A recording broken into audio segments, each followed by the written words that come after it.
না, আগামী ৯, ১০ এবং ১১ জানুয়ারি ২০২৬ আমাদের আগরতলা পৌর নিগমের উদ্যোগে স্বদেশী মেলা করতে আমরা যাচ্ছি। সেই উপলক্ষে আজকে প্রস্তুতি কতটা হয়েছে আমাদের বিবেকানন্দ ময়দান তথা আস্তাবল ময়দানে সবটা মাঠ নিয়ে এই মেলা অনুষ্ঠিত হবে। খুব নতুনভাবে নতুন ব্যবস্থাপনায় মেলা আমরা করব।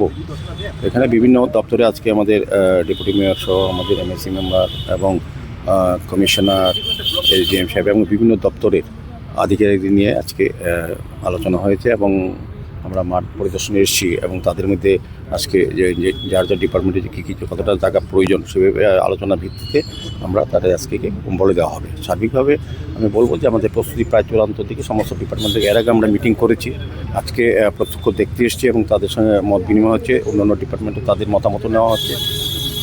জেলা প্রশাসন, মহকুমা প্রশাসন এবং অন্যান্য যারা তার ছিল আগে ডিএমটির সঙ্গে আমাদের কথা হয়েছে, এসডিএম সাহেব আছেন। আমরা রাজ্য সরকারের সমস্ত দপ্তরকেই আহ্বান করেছি এই মেলা যাতে অংশগ্রহণ করে এবং আমাদের বার্তা হচ্ছে যশস্বী প্রধানমন্ত্রী ভোকাল ফর লোকাল, স্বদেশী জিনিস ক্রয় করা ব্যবহার করার প্রতি উনি আবেদন রেখেছেন। সেটাকে সামনে রেখেই আমাদের রাজ্য সরকারের সহযোগিতা আগরতলা পৌর নিগম এটা করতে যাচ্ছেন।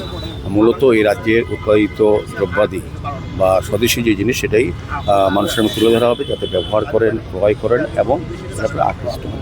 আমাদের প্রধানমন্ত্রী চাইছেন, আমাদের মুখ্যমন্ত্রী চাইছেন আগামী ৯ জানুয়ারি ২০২৬ রাজ্যের মাননীয় মুখ্যমন্ত্রী প্রফেসর ডক্টর মানিক শাহর হাত ধরে আনুষ্ঠানিকভাবে এটা উদ্বোধন হবে। সেদিন রাজ্যসভার সাংসদ রাজ্য পরিচয় থাকবেন, অন্যান্য ক্যাবিনেটের মন্ত্রীরাও পর্যায়ক্রমে 3 দিনব্যাপী আমাদের মেলা চলবে। বিকেল ৫টা থেকে রাত্রি ৯টা অবধি বিভিন্ন কালচারাল প্রোগ্রাম থাকবে।